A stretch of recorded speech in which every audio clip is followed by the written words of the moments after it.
The little girl's fingers trembled as they reached for Aubrey's hand across the restaurant table, her brown eyes wide with recognition that made no sense. "You're my real mom," she whispered, and the CEO's world tilted sideways. Aubrey Lawrence had never been married, never been pregnant, and yet this child knew something that made her blood run cold. What had she forgotten? Before we continue, hit subscribe and let me know in the comments where you're watching from. Aubrey Lawrence had built her empire on certainty. At 38, she ran Tech Vista Industries with the precision of a surgeon and the ruthlessness of a chess master. Her corner office on the 42nd floor overlooked a city that bent to her will during market hours.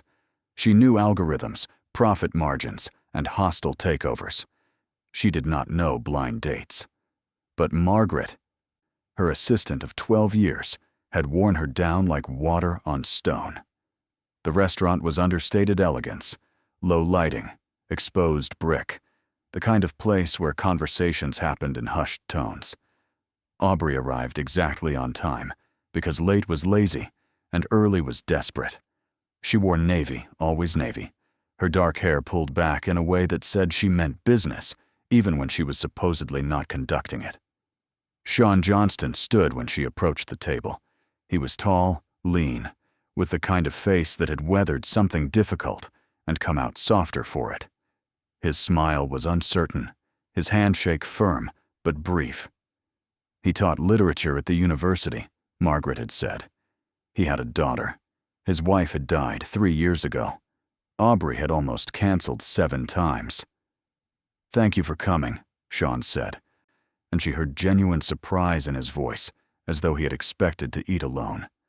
They ordered wine. They talked about safe things, the restaurant, the unusually warm autumn, a recent art exhibition downtown that neither had attended, but both had read about. Sean had a way of listening that made Aubrey uncomfortable, as though he heard what she was not saying. She redirected with questions about his work, his research on contemporary poetry, the book he was writing about grief and language. "My daughter thinks I talk about books too much," he said, and his whole face changed when he mentioned her. "Miley. She's 7. She's with my sister tonight, probably staying up past her bedtime eating ice cream and watching movies she's too young for." Aubrey smiled because it was expected. Children were abstract to her. Like theoretical physics or deep-sea creatures, real but irrelevant to her daily existence. "Do you have children?" Sean asked. "No," she said. "I never wanted them." She did not say the rest, that her childhood had been a masterclass in what not to do, that her mother had worn disappointment like perfume, that love had always felt like a transaction she could not afford. The evening was pleasant. Sean was kind, intelligent, uncomplicated, in a way that made Aubrey suspicious because everyone had complications. When he suggested they do this again, perhaps with his daughter next time, something in his voice made it clear this was a test. Could she handle his whole life, or just the polished parts he brought to dinner? Aubrey said yes before she knew she was going to. The cafe was the opposite of the restaurant, bright, noisy, filled with the chaos of weekend families. Aubrey arrived early out of habit and sat in a corner booth, watching the door with the same intensity she brought to board meetings. She told herself this was casual, meaningless, that she could leave whenever she wanted. Then Sean walked in with his daughter. Miley Johnston was small for 7, all knobby knees and oversized pink sweater. Her hair was pulled into 2 uneven pigtails that made Aubrey suspect Sean had done them himself. She was clutching a stuffed rabbit that had seen better days, its fur matted, one ear hanging by threads. But it was Miley's face that stopped Aubrey's breath.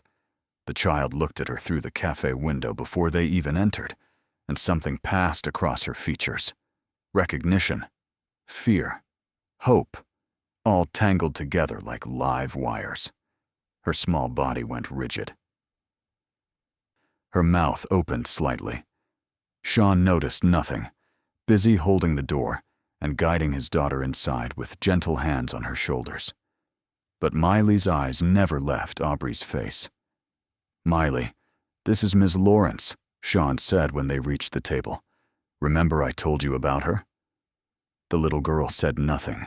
She stared at Aubrey with an intensity that made the CEO want to check behind her to see what the child was really looking at. "Hi, Miley," Aubrey said, keeping her voice level. "Your dad tells me you like drawing. You're my real mom." The words fell like stones into water, creating rings of silence that spread outward. A server dropped something behind the counter. The espresso machine hissed. Sean's face went through several expressions too quickly. Confusion, embarrassment, apology. "Miley, sweetheart." "No," he said gently. "That's not. Ms. Lawrence is Daddy's friend. Remember, Mommy is in heaven." But Miley was shaking her head, tears forming in her eyes, her small hands gripping the rabbit so hard her knuckles went white. "No, she's here. She came back.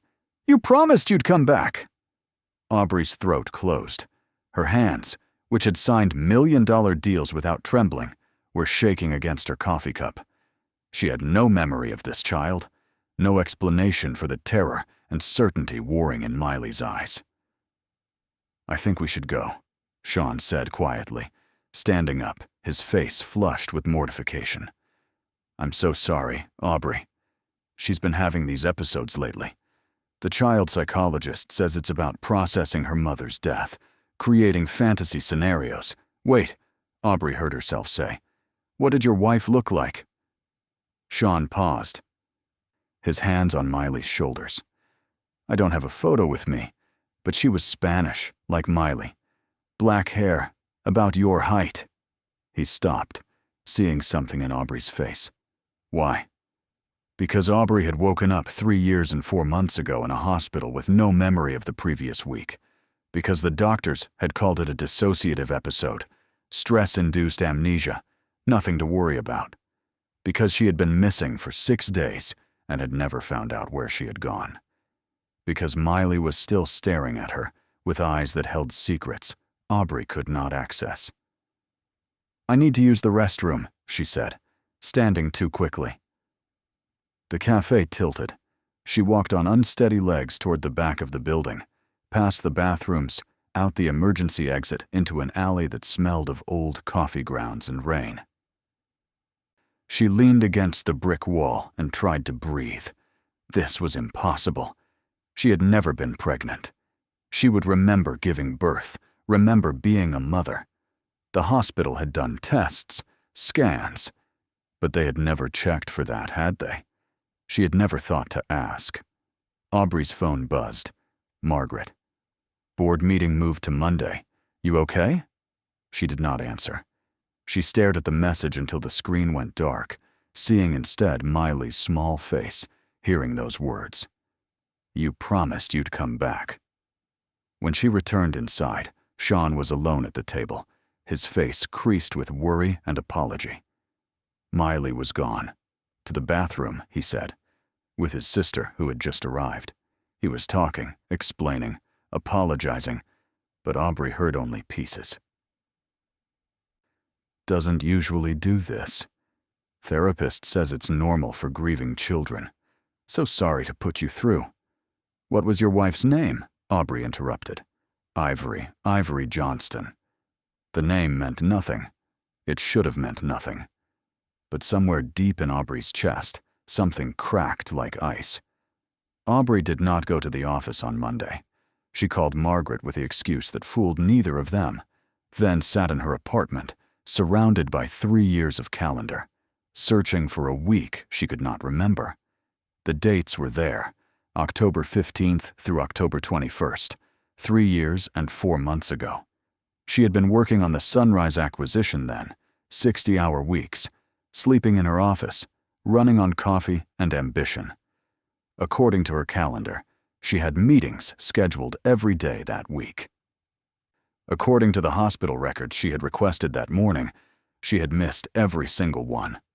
Aubrey had been found in a park 40 miles outside the city, confused and dehydrated, wearing clothes that were not hers. She had scratches on her arms that the doctors said came from brambles or thorns.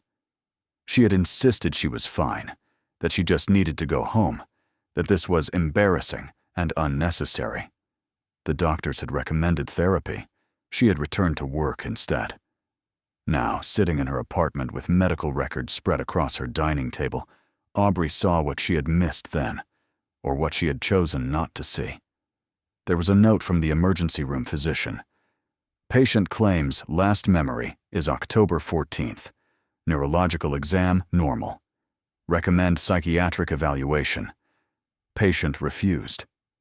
October 14th. The day before, Ivory Johnston died. Aubrey's hands were steady as she opened her laptop and searched for the obituary.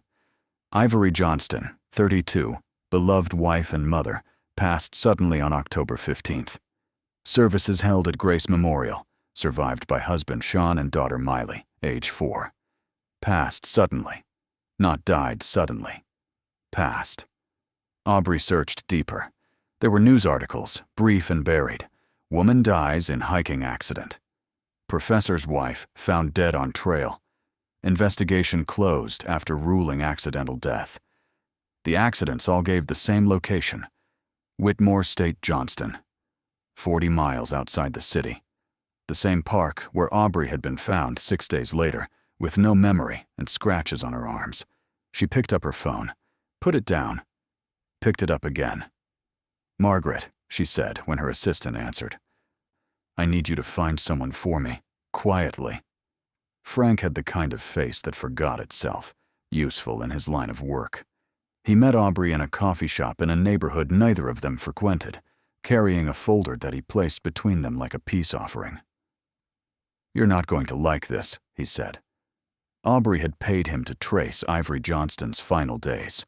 What he had found was a ghost story. Ivory had volunteered at a women's shelter downtown, a place called Haven House. She had worked there twice a week, helping women escape dangerous situations, providing legal advice, securing safe housing. 3 years ago, she had been working with a particular case, a woman trying to disappear from an abusive marriage.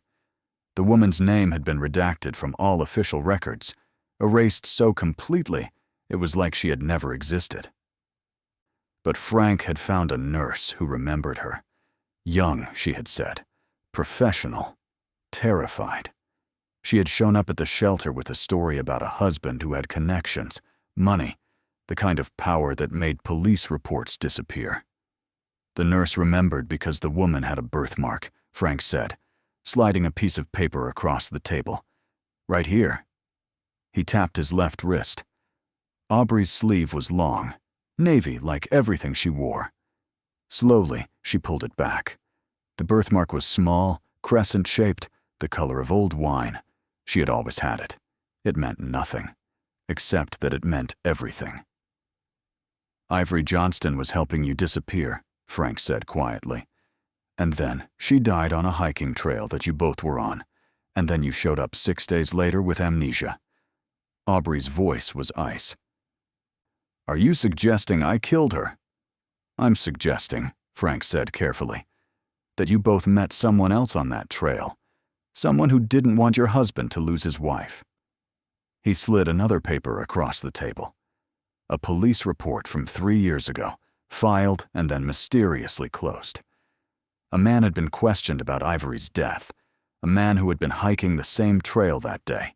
He had an alibi, he had a lawyer, he had connections. His name was Hugo Lawrence, Aubrey's estranged husband, who she had been married to for 2 violent years before she had tried to run. The husband she could not remember clearly, because her mind had locked those memories away like nuclear waste, too toxic to touch. "The police report says he was in the city that day," Frank continued, "but I found a gas station receipt. Whitmore area. Same day." He lied, and someone made the investigation go away. Aubrey could not breathe. The café was too small, too hot, too full of impossible truths. "There's more," Frank said, and he sounded sorry. "Ivory had a phone call that morning, from the shelter. Someone had told them where to find you. Someone had warned them you were going to run." Who? Frank's silence was answer enough. Only 3 people had known Aubrey's plan. Ivory, the shelter director, and Aubrey's assistant at the time, a woman named Linda Lawrence, Hugo's sister. Aubrey sat in her apartment that night with all the lights off, staring at the city below. The memories came back in pieces, like glass pushed through skin. She had been married at 28 to a man who seemed perfect until the doors closed. Hugo Lawrence had been charming, successful, from the right family. He had also been controlling, possessive, violent in ways that left no visible marks. Aubrey had planned her escape for months. She had hidden money, falsified a business trip, contacted Haven House. Ivory Johnston had been her lifeline, the volunteer who had answered her desperate call, who had agreed to meet her at a trailhead outside the city where Hugo would never think to look. They were going to hike to a cabin where a car would be waiting. From there, Aubrey would disappear. New name, new city, new life. But someone had told Hugo where to find them. The memories came in flashes. The trail, the trees, Ivory's kind face telling her everything would be okay. Then Hugo appearing around a bend, his face twisted with rage. Ivory stepping between them. The argument. The pushing. Ivory stumbling backward toward the cliff edge. Aubrey had tried to catch her. She remembered that now, her hands reaching, grabbing only air. Ivory falling, the sound of her scream cutting off too suddenly.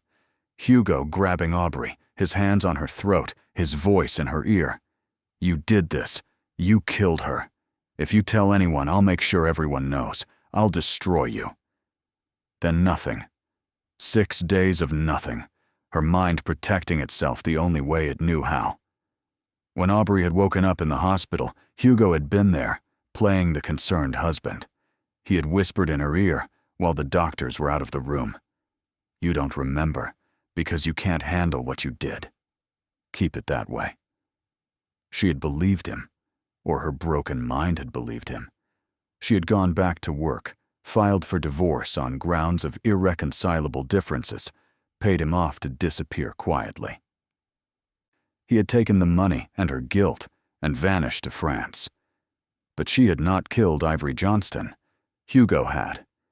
And now his victim's daughter had recognized something in Aubrey's face, some echo of the mother she had lost, some memory of being told about the woman her mother had died trying to save. Aubrey went to Sean's house on a Tuesday evening without calling first. He answered the door with flour on his hands and surprise in his eyes, but he let her in. I need to talk to Miley, she said. Sean's face shifted to protective mode. I don't think that's a good idea. She's been having nightmares since the café.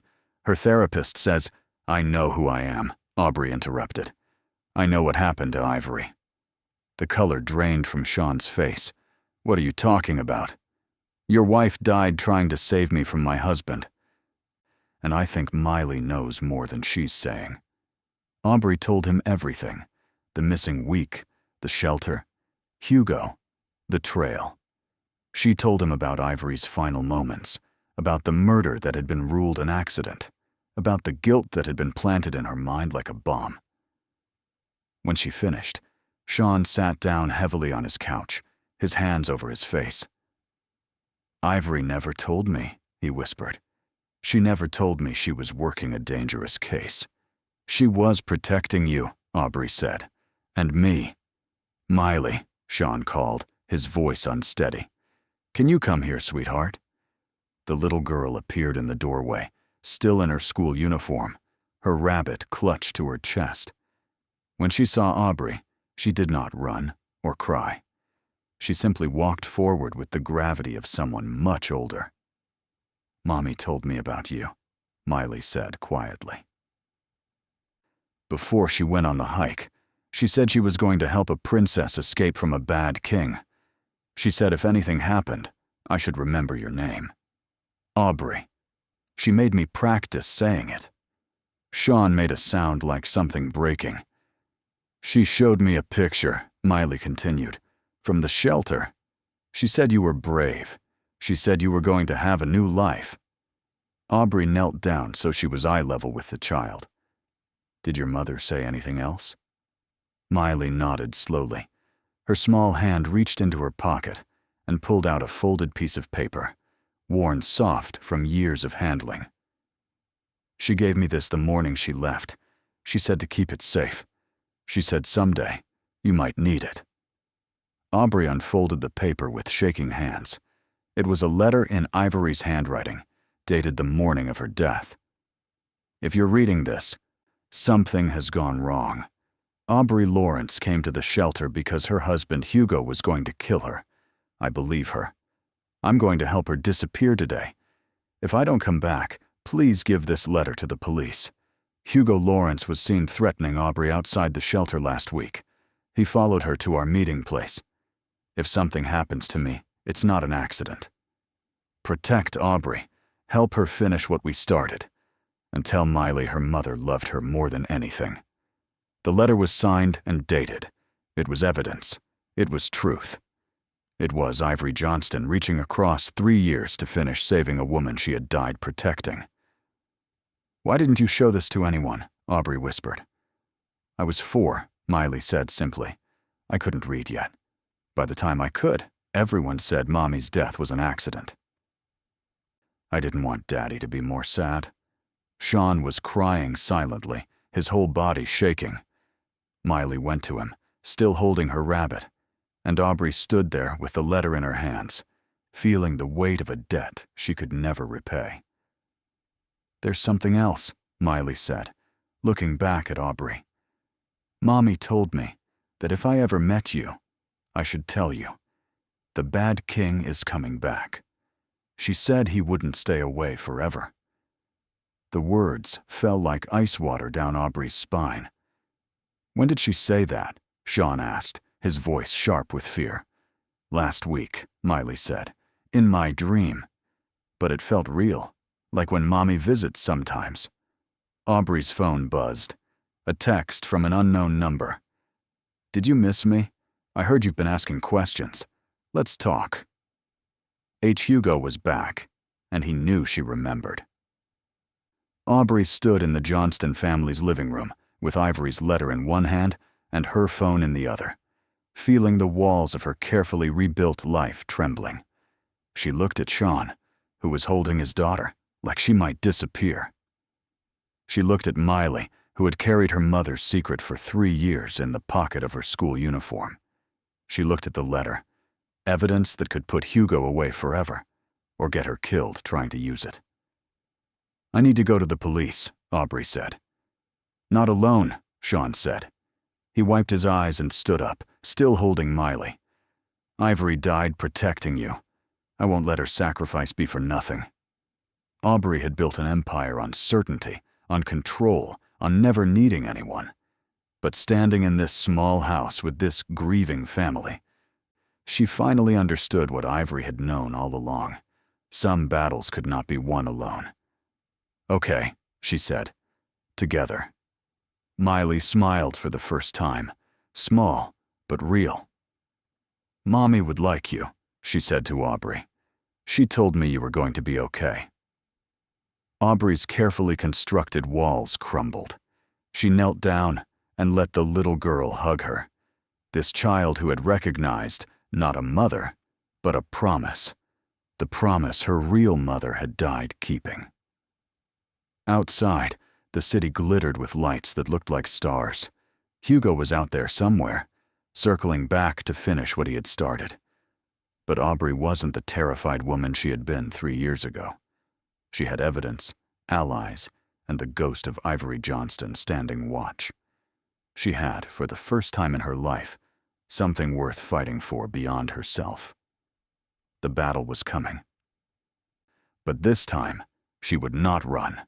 6 months later, Hugo Lawrence was arrested at the French airport on an international warrant.